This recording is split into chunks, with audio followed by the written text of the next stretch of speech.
तो अभी तक हमने देखा था कि लीन मास्टर तैंग को मारने वाला था, लेकिन तभी वहाँ पर उसे कोई रोकने के लिए आ गया था। अब अगले सीन में हम कुछ टाइम पहले का सीन देखते हैं, जहाँ पर कि मैसेंजर ने जावा कंट्री के सारे कल्टीवेटर को बुलाया हुआ था ताकि वह वहाँ पर इनसे जावा कंट्री के ग्रोथ के बारे में बात कर सके। फिर वो इनसे कहता है कि मेरे जावा कंट्री काफी लंबे टाइम से केवल लेवल 3 वाला कल्टीवेशन कंट्री बना हुआ है, इसीलिए मैं अब एक गॉड मेकिंग प्लान को शुरू करने वाला हूँ, जो कि टैलेंटेड कल्टीवेटर को गॉड ट्रांसफॉर्मेशन स्टेज में जल्दी से कल्टीवेट करने के लिए हेल्प करेगा। अब इसीलिए उसे यकीन होता है कि अगर वह ऐसा करने में कामयाब हो गया तब जावा कंट्री एक ही झटके में लेवल 4 वाला कल्टीवेशन कंट्री बन जाएगा। तब इसके बारे में सुनते ही सभी इसके लिए काफी एक्साइटेड होने लगे थे, लेकिन क्योंकि अगर इसकी बात सही है तो वे अपने कल्टीवेशन को काफी जल्दी से बढ़ा सकते हैं।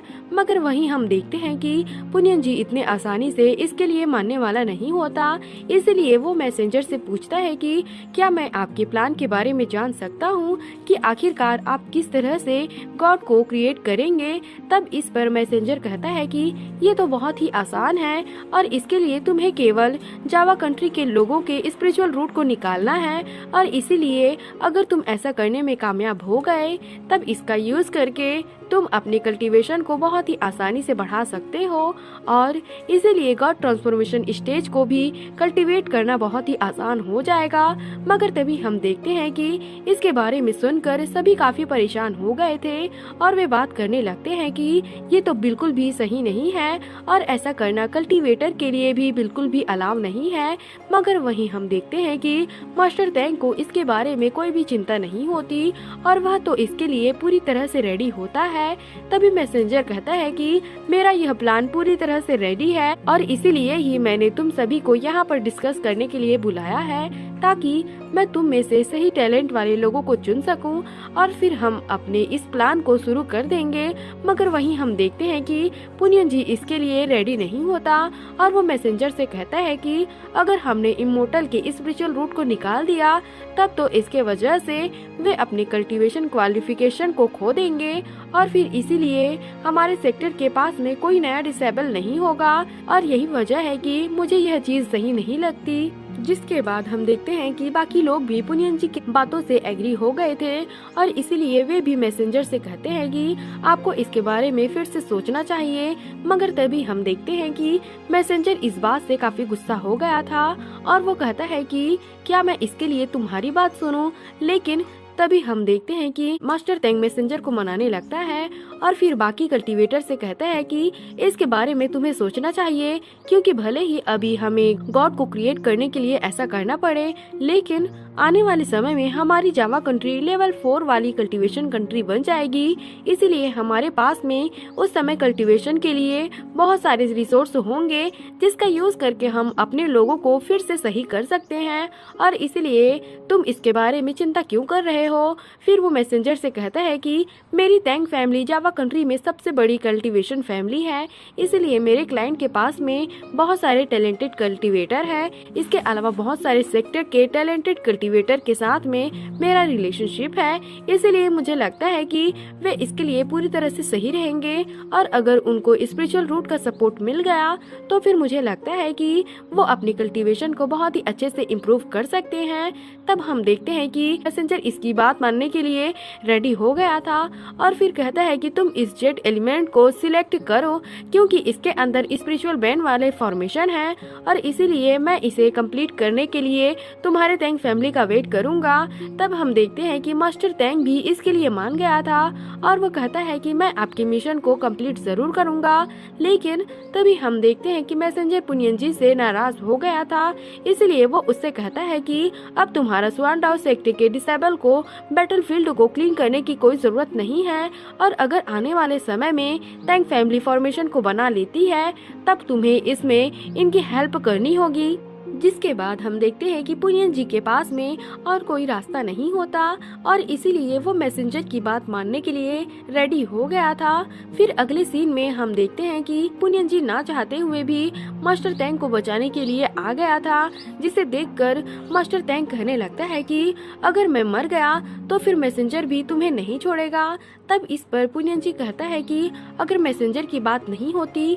तो क्या तुम्हें लगता है कि मैं तुम्हारे टैंक फैमिली को बचाने के लिए यहाँ पर आता। मगर वहीं हम देखते हैं कि लिन इसका भी सामना करने के लिए रेडी हो गया था और वो कहता है कि तुम्हें क्या लगता है कि तुम इसे बचा पाओगे। मगर अब इसे देखते ही पुनियंजी पूरी तरह से हैरान हो जाता है क्योंकि पहले भी इसने लिन के साथ में फाइट किया था। अब इसीलिए पुनियंजी हैरान होते हुए कहता है कि ये तो तुम हो, लेकिन तुम तो अब बहुत ही क्रूएल हो गए हो। मगर वहीं हम देखते हैं कि लिन को इसके बारे में कोई भी चिंता नहीं होती और वो तुरंत अपने डेथ स्पेल वाले पावर का यूज करके इस पर अटैक करने के लिए रेडी हो जाता है। तब हम देखते हैं कि पुनियंजी भी इसका सामना करने के लिए रेडी हो गया था, इसीलिए वो भी अपने मैजिक वेपन का यूज करके इसके अटैक को बहुत ही आसानी से रोक लेता है। लेकिन वहीं लिन अब इसे रोकने के लिए कुछ भी नहीं कर पाता और हम देखते हैं कि वो अपनी जान बचाने के लिए वहां से हट जाता है। मगर अभी भी हम देखते हैं कि लिन इतने आसानी से हार मानने वाला नहीं होता, इसलिए वो अपने फॉरबिडन फ्लैग वाले पावर को एक्टिवेट कर लेता है और अब इसके ड्रैगन वाले पावर का यूज करके पुनियंजी पर अटैक करने के लिए रेडी हो गया था। मगर वहीं हम देखते हैं कि पुनियंजी को भी इसके बारे में कोई भी चिंता नहीं होती, इसीलिए वो भी अपने पावर को एक्टिवेट कर लेता है और अब इसका यूज करके वो इसके ड्रैगन वाले पावर को बहुत ही आसानी से रोक लेता है। अब इसीलिए हम देखते हैं कि लिन अपने ड्रैगन वाले पावर से इसका कुछ भी नहीं कर पाता, जबकि वही पुनियंजी ने इसके इस अटैक को बहुत ही आसानी से रोक लिया था और अब वो लिन के ऊपर भारी पड़ने लगता है। लेकिन तभी अचानक से हम देखते हैं कि लिन ने अपने डेथ स्पेल वाले पावर का यूज करके अटैक कर दिया था, जिसे रोकने के लिए पुनियंजी इस पर कुछ भी नहीं कर पाता और इस तरह से लिन ने इसे इंजर्ड कर दिया था। लेकिन इसके बाद भी हम देखते हैं कि लिन केवल यहीं पर नहीं रुकता, बल्कि वो अपने स्वर्ड वाले पावर को भी एक्टिवेट कर लेता है और अब इसका यूज करके वो पुनियंजी पर अटैक करने के लिए रेडी हो गया था। तब इसे देखकर पुनियंजी भी फिर से अपने मैजिक वेपन का यूज करने लगता है और इस तरह से उसने लिन के अटैक को बहुत ही आसानी से रोक लिया था। तब इसे देखकर लिन कहता है कि तुमने तो मेरे अटैक को भी रोक लिया और इसलिए तुम तो सच में जावा कंट्री के नंबर 1 मास्टर बनने के लिए काबिल हो। लेकिन फिर भी हम देखते हैं कि लिन इतने आसानी से हार मानने वाला नहीं होता और वो कहता है कि चलो मैं भी देखता हूँ कि तुम इसे कितनी देर तक रोक पाते हो। तभी हम देखते हैं कि पुनियंजी मैसेंजर के बारे में सोचकर गुस्सा होता है और कहता है कि पिछले 400 सालों से उसने हमारे डेवलपमेंट में बाधा डाला है, लेकिन फिर भी मैं इतने आसानी से इसके सामने हार नहीं मान सकता और मुझे अपने स्वान ऑफ सेक्टी के लिए खड़ा होना ही होगा, नहीं तो मेरे स्वान ऑफ सेक्टी की कंडीशन काफी ज्यादा खराब हो सकती है। इसीलिए हम देखते हैं कि पुनियंजी लिन का सामना करने के लिए रेडी हो गया था।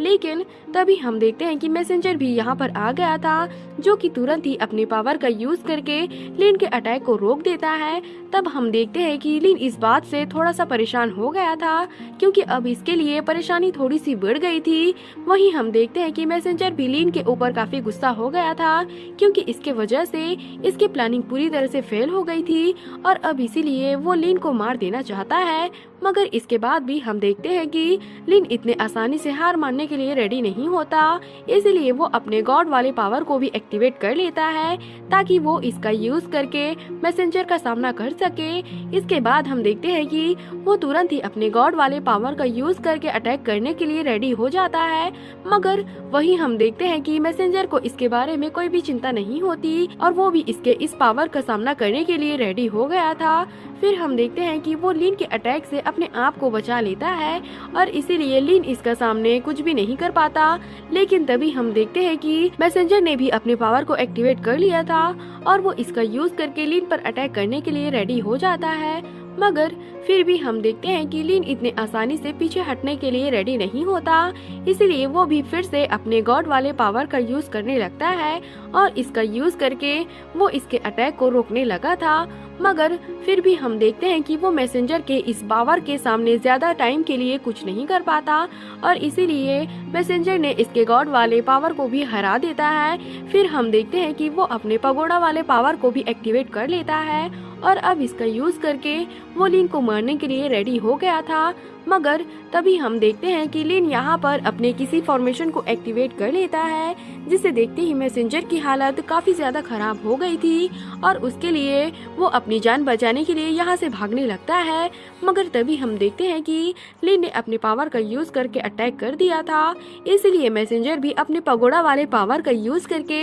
इसे रोकने के लिए कोशिश करता है, लेकिन फिर भी हम देखते हैं कि वो इसे रोकने के लिए कुछ भी नहीं कर पाता और लीन ने इसे बहुत ही आसानी से डिस्ट्रॉय कर दिया था। तब इसे देखते हुए सभी पूरी तरह से हैरान हो गए थे, लेकिन वही लीन फिर से मैसेंजर पर अटैक करने के लिए रेडी हो गया था। इसलिए मैसेंजर अपने आप को बचाने के लिए पुनियन जी को इसके सामने कर देता है, लेकिन हम देखते हैं कि पुनियन जी ने भी अपने पावर का यूज करके इसे रोक दिया था और कहता है कि मैं भी तुम्हें इतने आसानी से यहाँ से नहीं जाने दे सकता, क्योंकि मैं हजारों कल्टीवेटर को इस तरह से मरते हुए नहीं देख सकता। लेकिन फिर भी हम देखते हैं कि मैसेंजर यहाँ से भागने में कामयाब हो गया था, जबकि वहीं पुनियन जी लीन के अटैक के सामने आ गया था। वो इसमें कुछ भी नहीं कर पाता और आखिरकार वो भी यहाँ पर मारा जाता है। वहीं हम देखते हैं कि मास्टर तैंग की हालत अब काफी ज्यादा खराब हो गई थी और वो समझ गया था कि अब इसे कोई भी नहीं बचा सकता। फिर अगले सीन में हम देखते हैं कि लीन उसे घसीटते हुए लेकर जाने लगा था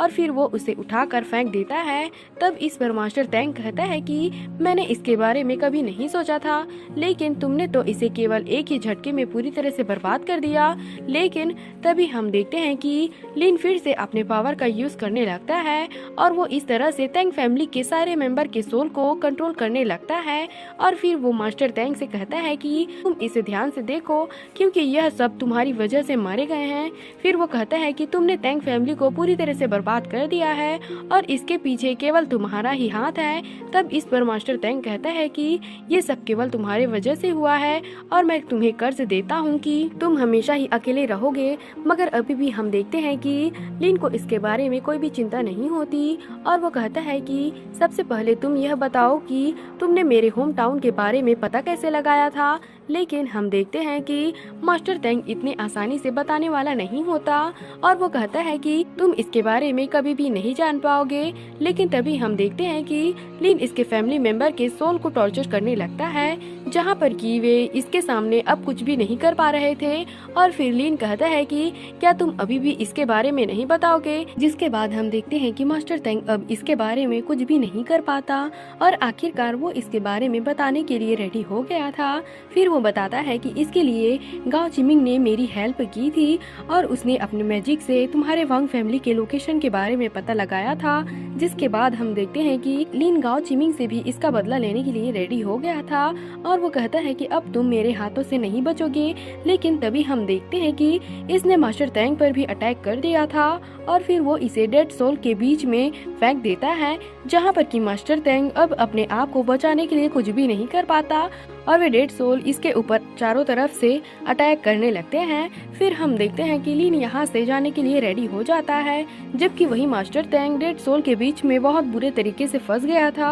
और वे इसे कुछ ही देर में राख बना देते हैं। इसके बाद अगले सीन में हम देखते हैं कि लीन गाओ चिमिंग को खोजने के लिए आ गया था, जहाँ पर कि गाओ चिमिंग इसके सामने ही बैठा होता है और वो यहाँ पर कोई कल्टीवेशन करने के लिए बैठा हुआ था। मगर तभी हमें पता चलता है कि असल में गाओ चिमिंग की मौत हो गई है और इसीलिए उसने अपनी इमेज का यूज करके लीन के लिए मैसेज छोड़ा था, जहाँ पर वो कहता है कि 400 साल पहले मुझसे बहुत बड़ी गलती हो गई थी, क्योंकि उस समय कोई मुझसे हेल्प मांगने के लिए आया था और मैं लालच में उसकी हेल्प करने के लिए रेडी हो गया था। फिर वो बताता है कि वहाँ पर एक बहुत बड़ी तबाही हुई थी, लेकिन मैंने भी वांग फैमिली के लिए वांग तियान्तु को बचाने के लिए कोशिश किया था। इसके अलावा मैं तो हेवन के कॉज एंड इफेक्ट के बारे में भी यकीन करता हूँ, इसलिए भले ही मैं अब मर गया हूँ, लेकिन फिर भी मैं अपनी गलती के लिए तुमसे माफ़ी मांगता हूँ और मैं चाहता हूँ कि तुम इसके लिए पियाओ मियाओ सेक्ट को कुछ भी मत करना। तब हम देखते हैं कि लीन भी इसके बारे में कुछ नहीं बोलता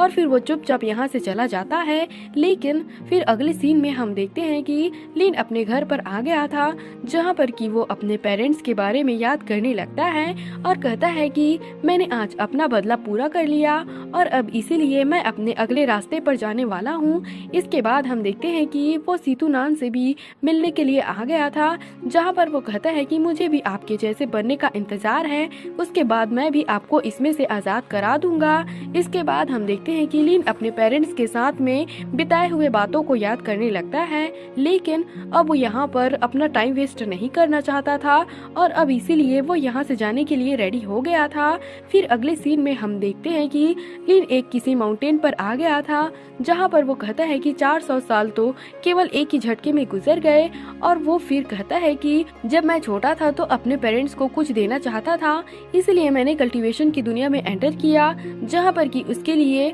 मैं उनसे अलग भी हो गया, लेकिन फिर भी इसके लिए मैं इतने आसानी से हार मानने वाला नहीं था और इसीलिए मैंने अपने आप को और ज्यादा ताकतवर बनाने के लिए फोर्स किया। फिर वो कहता है कि आज तो मेरा बदला पूरा हो गया, लेकिन फिर भी यह यूनिवर्स काफी बड़ी है, इसीलिए मैं केवल यहीं पर नहीं रुकना चाहता बल्कि मैं हेवन के विल के खिलाफ में भी जाना चाहता हूँ। फिर वो कहता है कि चाहे कल्टीवेशन का रास्ता कितना भी कठिन क्यों ना हो, लेकिन फिर भी मैं इतने आसानी से हार मानने वाला नहीं हूँ, क्योंकि अगर कल्टीवेशन लेवल उतनी इनफ नहीं है तो फिर लोगों को ब्रेक करना इतना आसान नहीं होगा। फिर वो याद करने लगता है कि उसकी मदर ने कहा था कि अगर तुम उसमें सेलेक्ट नहीं हुए तो फिर तुम तुरंत हमारे पास में वापस आ जाना, जहाँ पर कि हम साथ में रहेंगे। अब इसी तरह से हम देखते हैं कि लिन एक एक करके सारी चीजों के बारे में याद करने लगता है, जहाँ पर कि उसे ताकतवर बनने के लिए क्या कुछ नहीं करना पड़ा था। इसके अलावा हम देखते हैं कि वो मुआन के बारे में भी याद करने लगता है, क्योंकि उसने भी इसकी हेल्प करने के लिए बहुत कुछ किया था और इसलिए लिन इसके बारे में हर एक चीज को याद करने लगता है। और फिर हम देखते हैं कि वो यहाँ से जाने लगा था। जो सीन दिखाते हुए यह एपिसोड यहीं पर खत्म हो जाता है। तो अगर आपको एक्सप्लेनेशन अच्छी लगी हो तो कमेंट करके जरूर बताना, और अगर आप अगला एपिसोड भी देखना चाहते हो तो हमारे चैनल को सब्सक्राइब और लाइक जरूर करना। Thanks for watching.